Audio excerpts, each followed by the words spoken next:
Have a really good think, because somebody you know could earn you a lot of money for very little effort.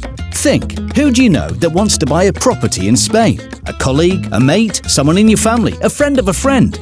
If you know someone, go to welcome-estates.com and click the Refer a Friend link. If they buy, you'll pocket a nice chunky thank you from one of Spain's leading estate agents. T's and C's apply. All details at welcome-estates.com.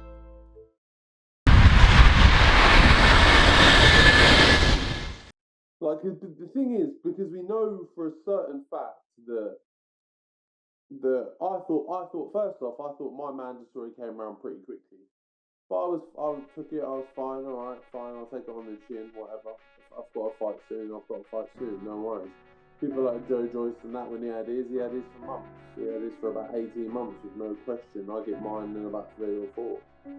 So that was suspicious. But we found out in the end that 258, Fraser themselves, them guys together, they lobbied the board, they put a thing to the board specifically to say, hey, we want a mandate, Wardley versus Clark. The board agreed, fair enough, done, put it together. We get all the way here to this point of all the build-up, of everyone saying, yes, we're going to do it, we're going to bid this, we're going to bid that, and then next thing you know, not even days before, hours before they pull out. It makes 0 sense. Hey, and welcome back to the number one podcast in the sport where it's slowly unraveling for Sky. It's slowly unraveling for Sky. I can't really get to the bottom of the hows and the whys and the whats, but it's slowly unraveling for Sky. Before we jump into that, can I just nudge everyone to have a listen to the episode I did with Martin and Andy, like our New Age reunion, which I always think it's a different flavor to what I normally do, and probably a different flavor to what they normally do, but when we come together like Voltron, special things will always happen. I think that's what happens when you get 3 genuine friends around microphones talking about stuff that they're passionate about. Now, in advance, apologies for the audio quality. Just for context, it's really, really hard to sync 3 different outputs up. So if you look at me, I speak into an AKG P220, not an amazing mic, so it's not a Sony C800, which would cost 11 grand. But it's reasonable enough, and what it does is it gives me a full signal, so there's no compression. And that means that I can edit it any way I want. So if I want the sound to be a bit warmer, I can do that. If I want it to be a bit punchier for people who use, Bluetooth headphones, or if you're out running and sometimes you need it to hit a little bit harder, I can do that too. When you're recording from a phone, so there are 2 stages, right? So the phone will compress the signal because the phone companies don't want to send tons and tons of data. So they filter out stuff they don't believe is necessary. So a lot of the richness in the audio signal goes. And then it's compressed again once you start recording it into whatever hardware you're using. There's another sort of compression process which wants to remove unnecessary signaling too. So you end up with completely different sounds, and trying to harmonize those is difficult. Now, could I have recorded as a multi-track? Yes. Would have been a nightmare trying to manage that though. So that's something I might have to up my production skills in order to be able to do that successfully.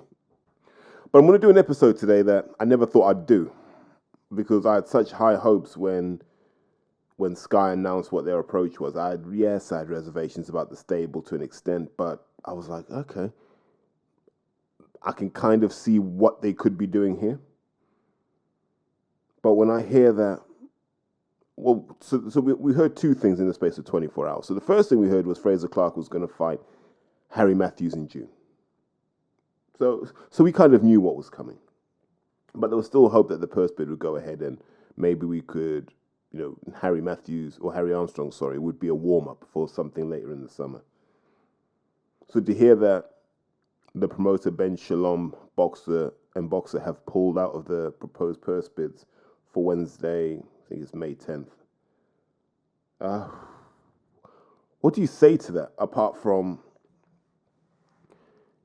if Sky aren't willing to bid for that as a British title fight, if Sky aren't willing to bid for Fabio Wardley versus Fraser Clark, I'm almost like, well, what are you willing to bid for? Like, what is this, number one? And number two, what was the point in signing Fraser Clark then? Because when he was signed, we were talking about it's amazing that we've got all these Olympians and this, that, and the third. And now all of a sudden, now it comes time for an Olympian to do Olympian things. And it's all gone quiet. So for context, Harry Armstrong is the guy that Jamie Shakiva fought, not in his last fight, but the fight before that. Fought in an 8-rounder. Thought Jamie was more than comfortable in that fight. Harry Armstrong's tough by all means, and I don't think Jamie or his team would be upset when I say this. You put Jamie's boxing CV from cradle to now, alongside Fraser Clark's CV from cradle to now, they shouldn't be in the same ballpark. They shouldn't be fighting the same opponents right now. And Fraser shouldn't be fighting someone that Jamie's beaten.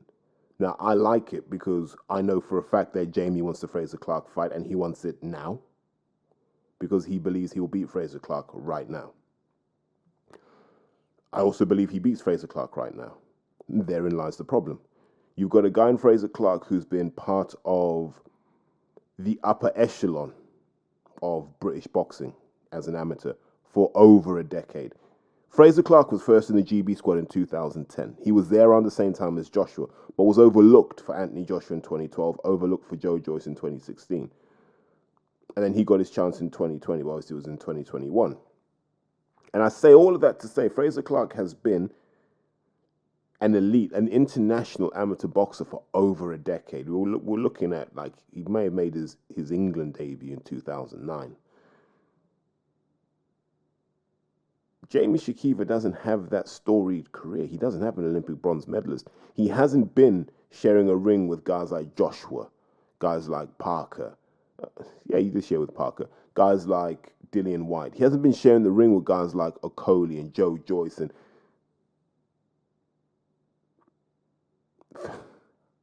I'm baffled. The more you talk about what Fraser Clark has done in the sport, the more you're like, how are you fighting Harry Armstrong? If I'm Harry Armstrong right now, and I've just had that phone call, and it's like, would you like to fight Fraser Clark? Even before you say yes, like, why am I fighting Fraser Clark? Can I fight a guy like Phil Williams? You want me to fight Fraser Clark? And then Harry Armstrong's probably going, how bad is he that he's fighting me? And so here we are. It's a purse bid. And on one side of the purse bid is an Olympic bronze medalist, a guy who's been in the sport for a decade comfortably, if not longer. And on the other side, you've got a guy who 10 years ago wasn't even boxing. 8 years ago was doing a bit of white collar. The pro thing is recent for Fabio Wardley. Yet here you are, supposedly in a purse bid with an Olympic bronze medalist. And it's the Olympic bronze medalist who pulls out, despite all of the noise and the energy that was bubbling beforehand. And we were looking at an intriguing three-way contest between Fabio Wardley from the unlicensed world, super dedicated, but very raw and still quite novice in what he does, but the stuff he does really well. And then another part of that triangle became David Adelaide, who, while not from the white-collar world, is from a very limited amateur background.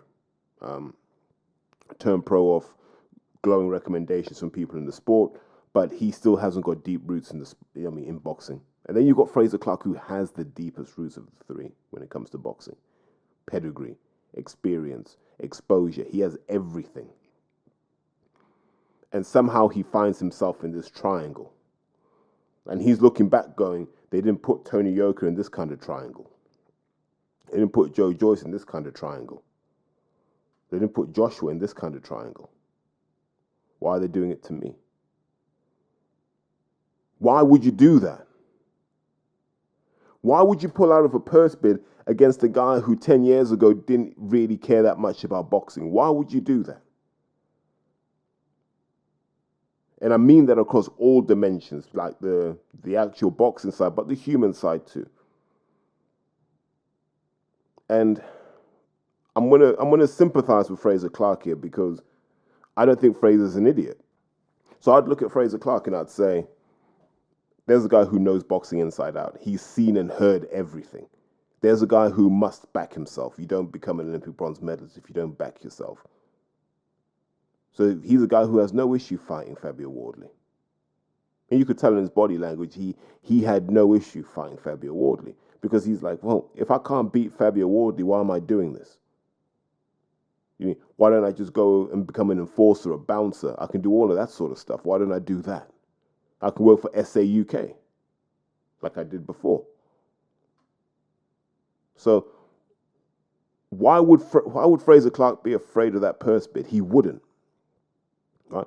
It's a good payday. That's definitely going to do a purse bid somewhere between 100 and 200 grand. It's an economic show because people will want to see that. It's a British dust-up between two guys with good profiles. On one side, you got Hearn. On the other side, you got Shalom. It's that proper head-to-head. But knowing Eddie, he'd probably send Frank Smith because he doesn't want to give another platform the clout. But you still have that kind of head-to-head that we've been looking forward to. So there's intrigue and people will be interested in it, and it's something you would watch. So I look at it and go, why has this not happened? Why have they pulled Frazer Clarke out? And so here's what I'll suggest. It's not a Ben Shalom thing. I don't believe for 1 second that it was Ben Shalom's decision to pull the purse bids. I don't. And I'll give my theory why. And it's a bit of a reach, but instinctively it feels like the right call. Ben's a smart kid. He's not from money, but he's from a family of smart people. I think his old man was a lawyer. He studied law. He's from a solid family. What's his little brother doing? His little brother's got his own business, and I think his little brother graduated from Cambridge. This is a good family, intelligent family. Not a family that is prone to hyperbole. Not a family that's prone to talking too much. And you see it in how he conducts himself. He doesn't want to talk too much. I'm not saying he's the most savvy operator in the sport because he's still learning. But Ben Shalom doesn't talk too much. So when Ben Shalom's telling you, I want to see Frazer Clarke versus Fabio Wardley, I think from a Ben Shalom perspective, from a boxer perspective, I think that's what was wanted. I think Ben wanted that fight. I think he wanted it on Sky. And I think he knew that's the fight the fans wanted to see. Because deep down, however you want to slice Ben Shalom up, he's still a boxing fan. And he's still relatively close to the sensibilities of the fans. I know that for certain. So I don't believe Ben would never have gone out in public and said he wants that fight or he's interested in that fight or that fight makes sense. He would not have made positive noises about that fight if he believed it couldn't be made. I remember in the pre-Sky Boxer days, like he had a reputation for not wanting things to go wrong. He was really, really particular about that, and quite right, that's a really good quality to have. So he wouldn't be out there, even entertaining it. His response would have been, we'd like the Wardley fight, but maybe it's not the right time. There'd have been all of that sort of chat. So this makes me think someone else has pulled the strings and said, nah, this fight ain't happening. And that leaves two options. It's either the money men at Sky or it's 258. And it's hard to tell who it is. Because, okay, so let's look at it from a Frazer Clarke side. Let's say Sky win. Perfect. Home court advantage. This is your homecoming on Sky Sports. This is you going from the guy that does a bit of punditry and fights people that we don't really rate to like, okay, right, now you're a British champion, kick on, right? It's almost your coronation into this world of professional boxing. So, as Wilder would say, this is where you've been introduced to the heavyweight division. And so that makes perfect sense, right? So now you're looking at it from a Sky perspective. Do you want to pay 200 grand for that Frazer Clarke moment? And if you do, your question is, where do I get it back?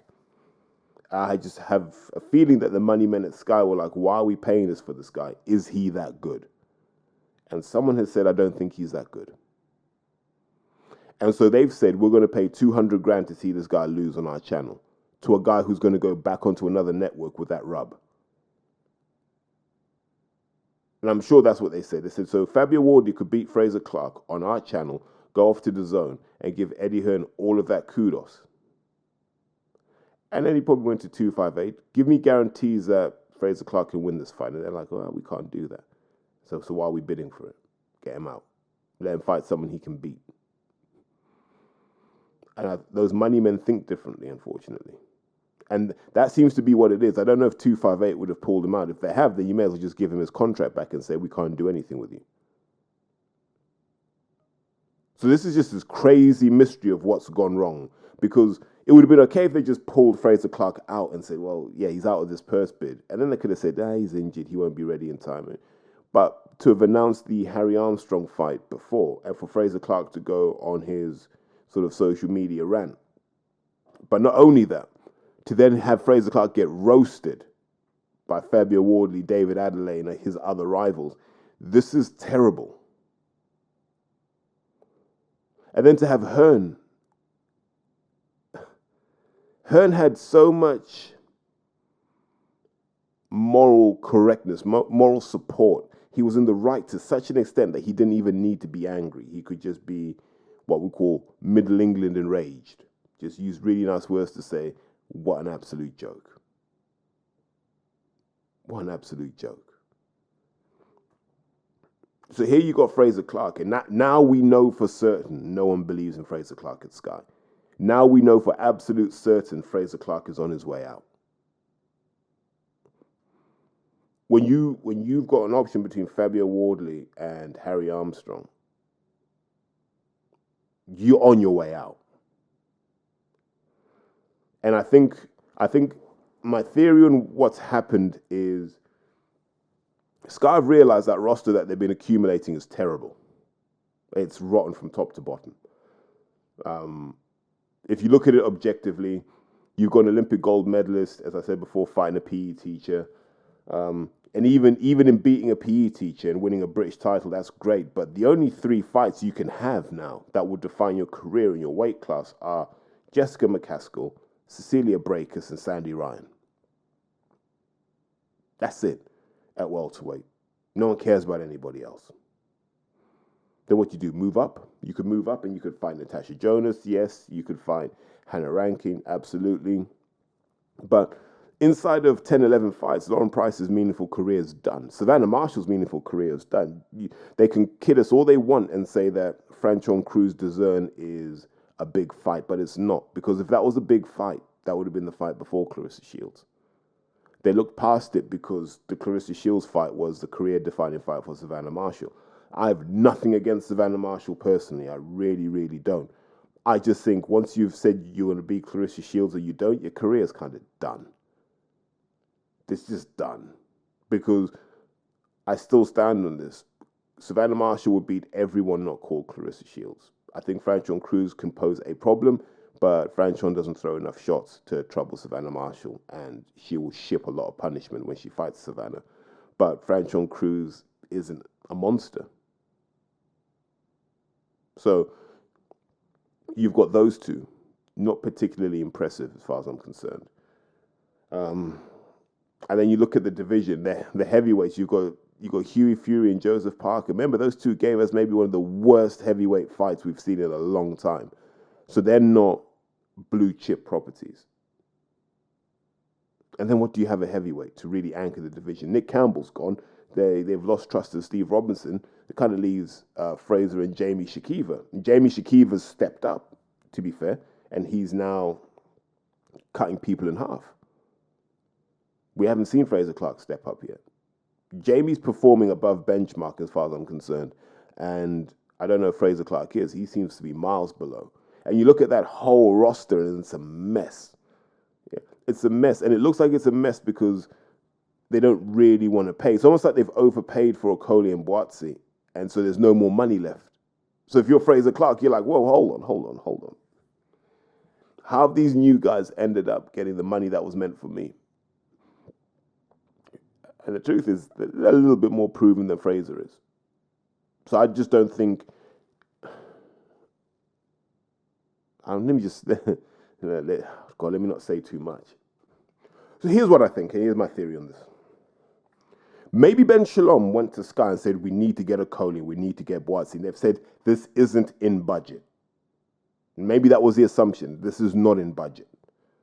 Right? And they go, right, this is not in budget, but you get them in. And you go, right, with Lawrence, going to have a warm-up fight, then the Billum Smith fight, we can sell out the Vitality Stadium, cool.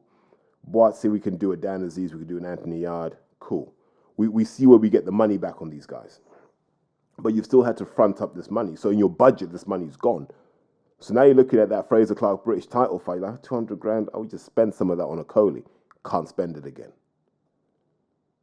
So Fraser's career is now stalled because there probably isn't the money in the Sky budget for him to get the fights he deserves. And that's probably a red flag for not just him. But if I were Dan Aziz, I'd be worried. If I were Adam Azim, I'd start to get worried because they've moved him on so fast. Are we now going to see a period where he starts to stall and stagnate because the money's not there for the kind of opponents he needs? Will this be the same for Caroline Dubois? Obviously, women's boxing, I think the price point's a little bit lower, so you can run that a little longer. But if there's no real budget at Sky because of what they've done here, then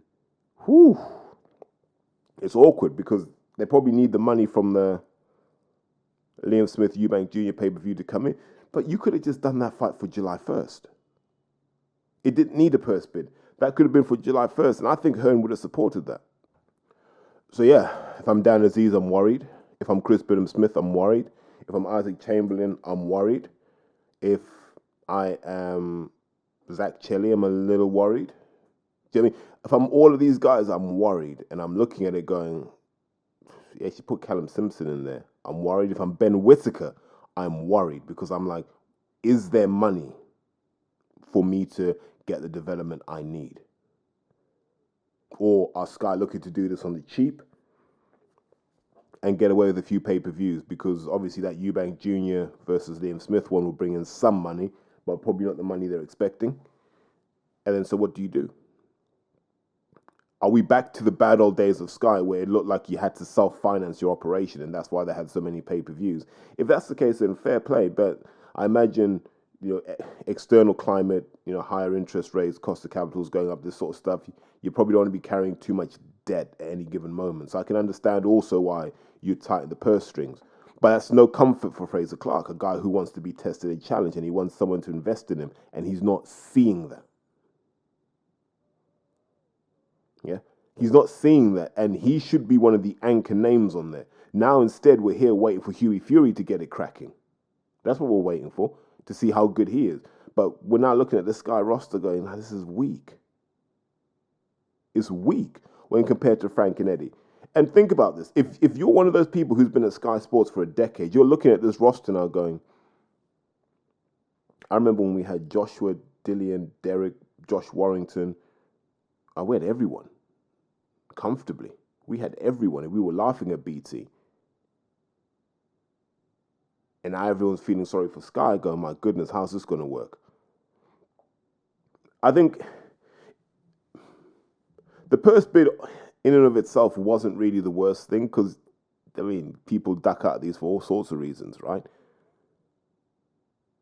It's the fact that it points to everything we've suspected. Number one, Sky are going to do this on the cheap. Two, their roster's not good enough to sustain a significant business model. They're probably having to self-finance. Ben Shalom may have all the good intentions in the world, but he's clearly not being backed the way he wants to be backed. But that's fine. That's why they hired him, right? Eddie Hearn wouldn't have tolerated any of this. Maybe that's why they had to get rid of Eddie. He would not have tolerated any of this. But Matchroom get a massive political win here. And they can say, guys, we're on Sky, channel 429. We're on Sky. So what do you mean we're just an app? We're here. And look at what we do. They've made Sonny Edwards more relevant than their entire stable. So fair play to Matchroom. People say I'm anti-Matchroom, but this is the one time they've won by doing nothing other than showing up to the fight. And I really respect that. So we come back to this and we go, well, so what's next?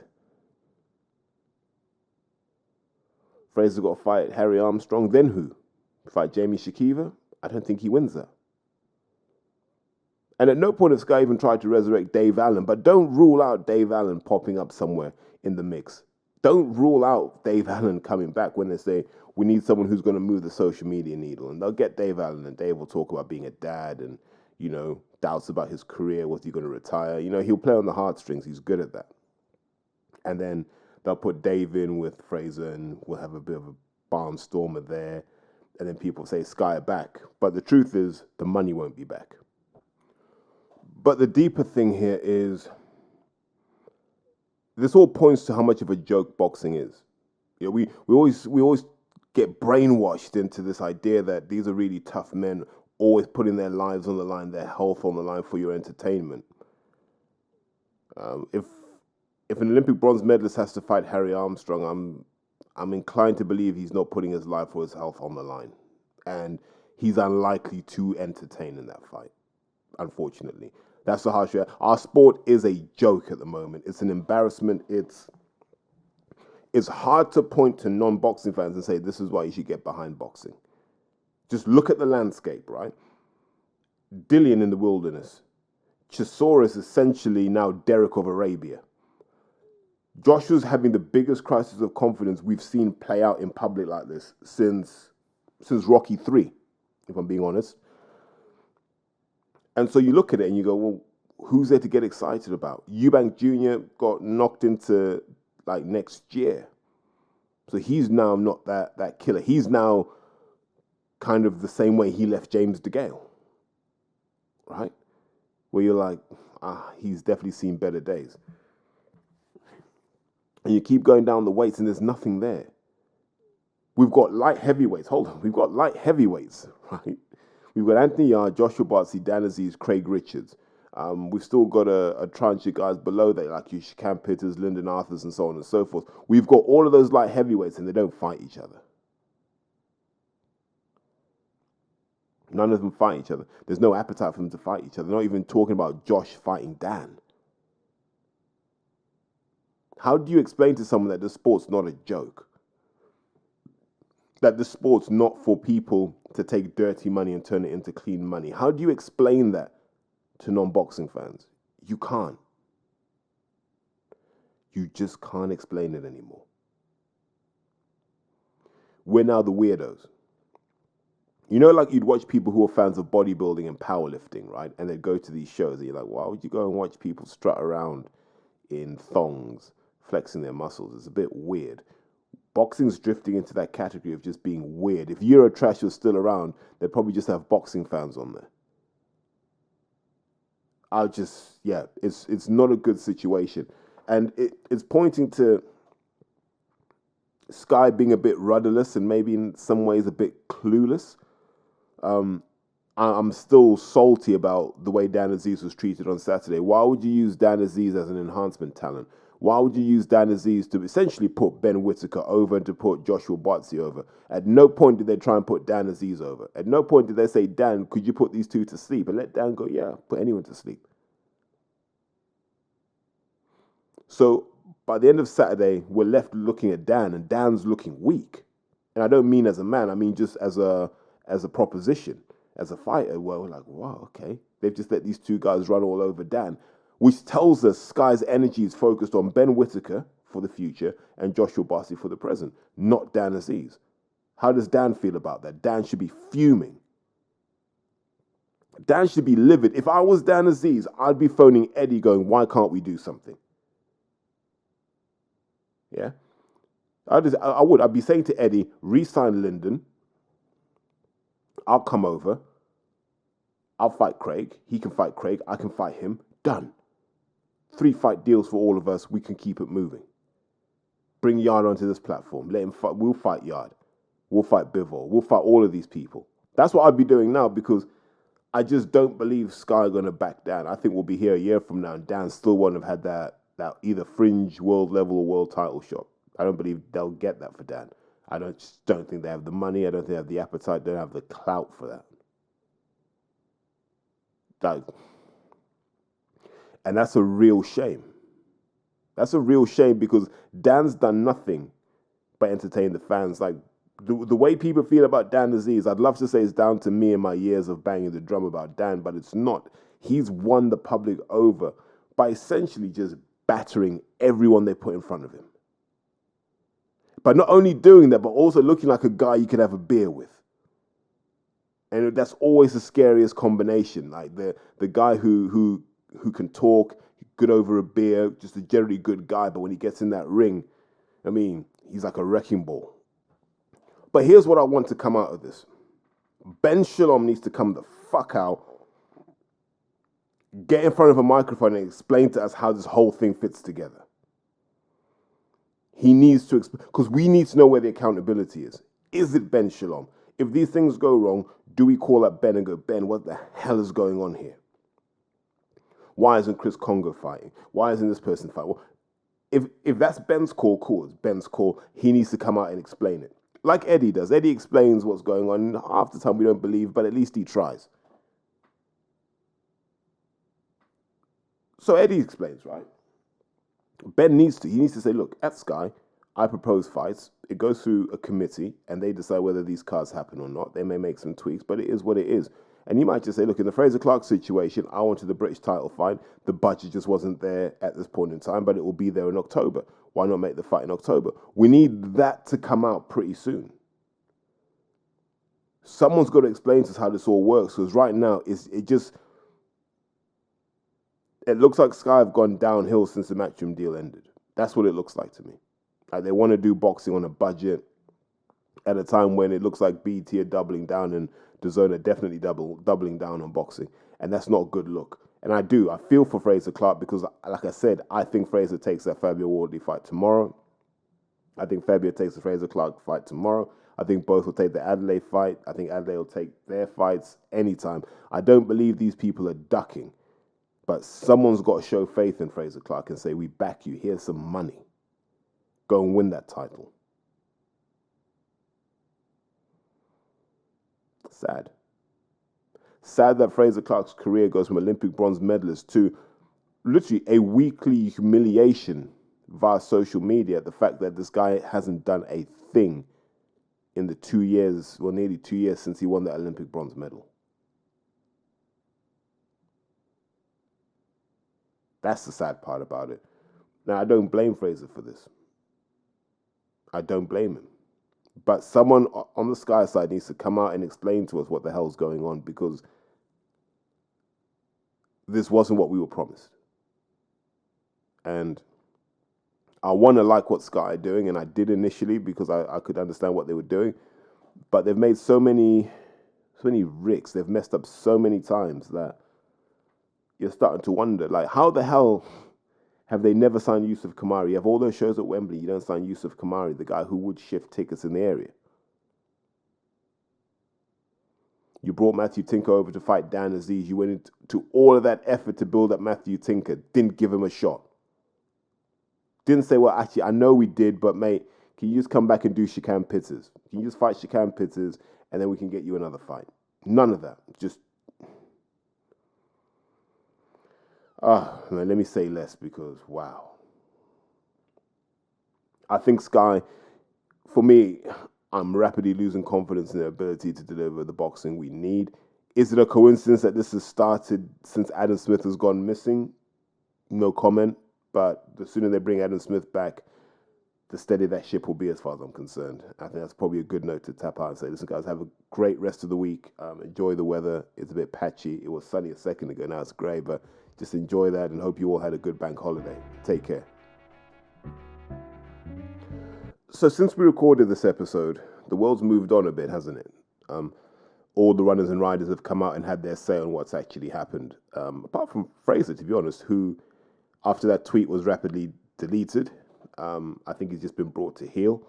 But here's where I feel sorry for Ben Shalom. And I know people are going to give Ben a hard time. And at some point in the next few hours, I've got to jump on Porky's show. So I know that he's going to have some ammunition. But here's what I want to stick up for Ben, because this feels like a coup, right? This is what this feels like. And this is what happens, and I think Ben's realizing this is what happens when you have no allies in your own organization and you're surrounded by the enemy. So if you look at Ben Shalom gets parachuted into Sky, right? For whatever reason, whether you think he's good enough or not, park it. But he gets parachuted into Sky. And there are a lot of people who quite liked the old regime. There are a lot of people who quite liked the Eddie Hearn period because it gave them memorable times and they felt that they were on top. And they see Ben Shalom now and they go, this ain't what we're used to. This ain't Eddie. You know, this isn't a guy who's coming in and making us feel good about ourselves. This isn't a guy who comes with all the chat and all the sales patter, all that sort of stuff that Eddie was good at. So Eddie's still got allies in Sky. And he's got allies everywhere because he's helped a lot of people progress in their lives and their careers, and he's given people memorable times.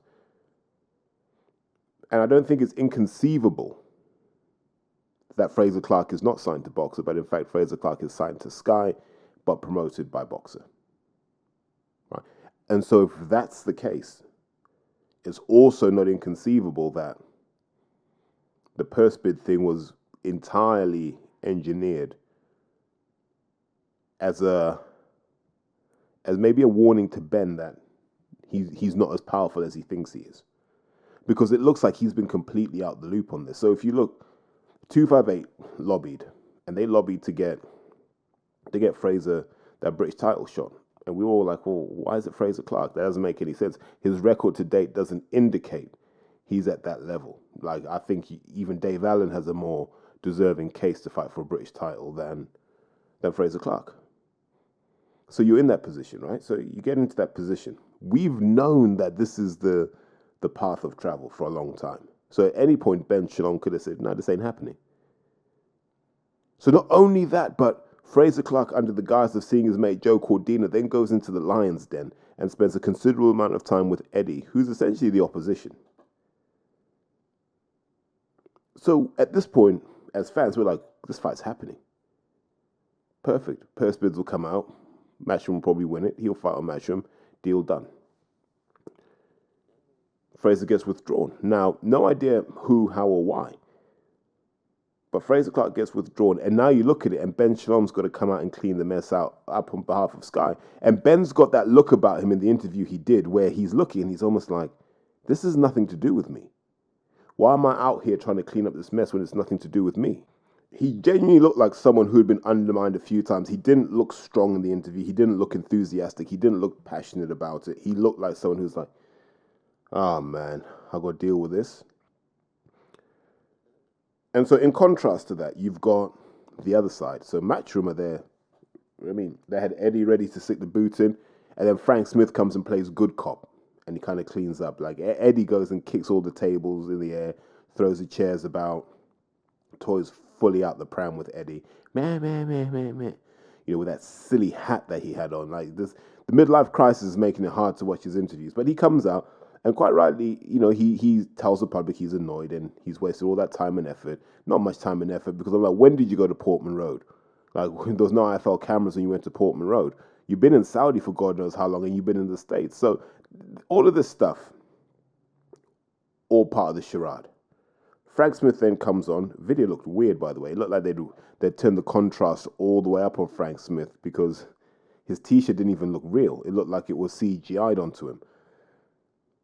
But then Frank comes out and he plays, you know, what do you call it? Diligent Derek. Well, this is how we look at it, and we can't really say too much. We don't want to upset anybody. And, you know, he plays good cop to Eddie's bad cop. And you leave that and you think, okay, so based on all of this, it looks like there's been a degree of planning to all of this. Because they've really stuck it to Ben Shalom. Didn't stick it to Sky. Stuck it to Ben Shalom. Really stuck it to him. Didn't stick it to Fraser. Stuck it to him. It feels like a coup. It feels like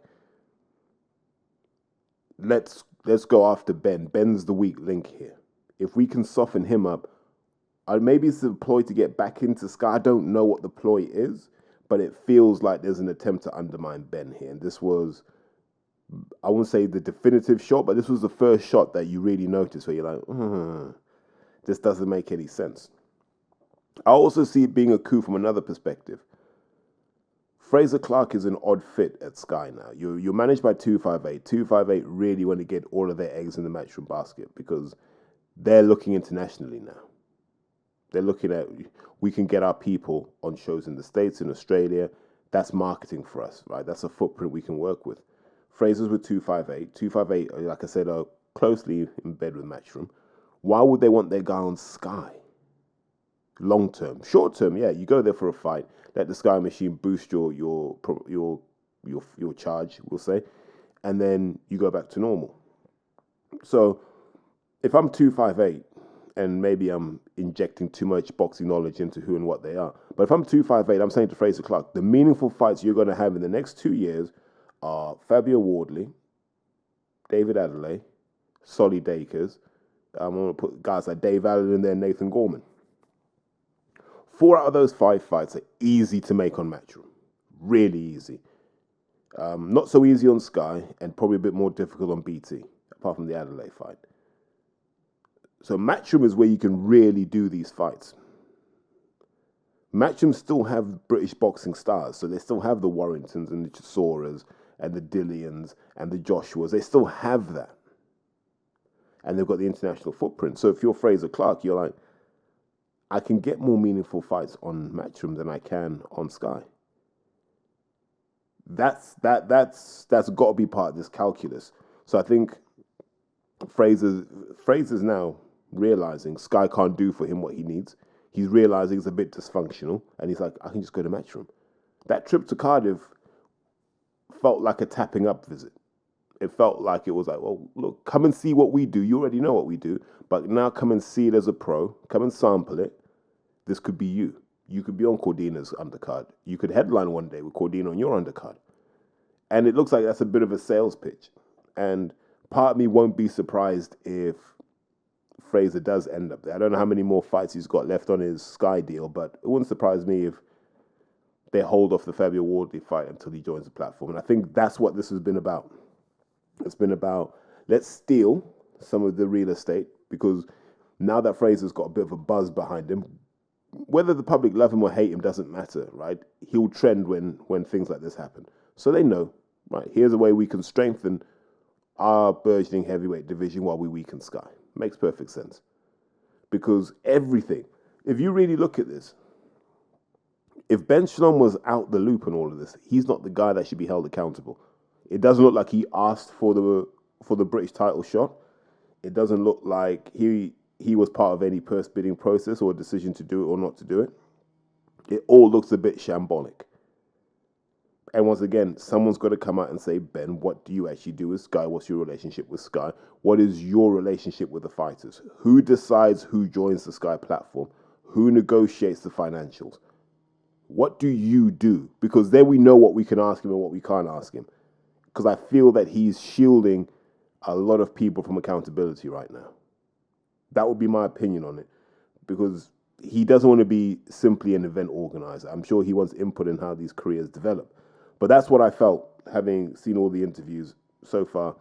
I feel, the DAZN Matchroom side have made a real concerted attempt to protect Fraser and to insist that Fraser wants the fight. Ben Shalom is of the view that most fans are that he hasn't really done much to earn that. You haven't done 10 rounds, you haven't done 12, none of that. And so Matchroom have countered back with, look, if you believe in your guy, put him in. And so that creates a beautiful story between them and 258, which is Sky don't back you. And that's why Frank Smith is now leaking the story that Fraser's not happy with the opponents he's been given, and he's voiced his frustrations to them. All of this suggests that Ben is being undermined from within. And I don't know if he's got the power. I don't know if he's got the gravitas to start getting people removed. But if he has, I'd be doing that now. I'd be saying, who needs Fraser Clark? But I don't think he's got that kind of power. So it's unfortunate for him. And I guess it gives us intrigue in boxing to see what happens with this. But I don't believe that will be the next fight for Fabio. I think Fabio will fight someone else. I still think it'll be Dave Allen. be a good defense for his British title, and then he'll go in a different direction. They'll get Solly Dakers ready. Solly's more ready than Fraser is right now, and I think, Solly would probably beat Fraser if they fought now. So I guess overall, I wanted to bring a little epilogue to episode 163 and just say, look, after everything we discussed, this now feels more like a coup. Let's undermine Ben, let's destabilize Fraser, and hopefully we can get Fraser onto the zone, and we can do all of these fights and make our money. 3-fight deal with him, and we can carry on with him, or he can go back to Sky. It's up to him. But I think that's what you might see happen over the next few months. Right. Now the episode can officially finish. You guys take care. Yeah, have a great rest of the day.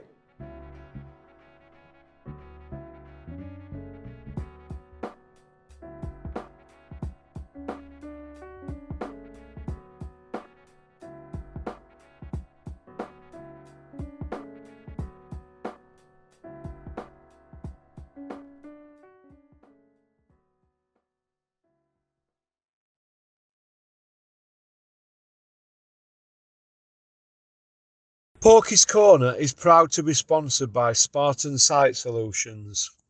They are specialists in civil engineering and demolition contracts for the construction industry. Interested parties should visit their website or contact Porky's Corner for a referral at porkycorner@mail.com.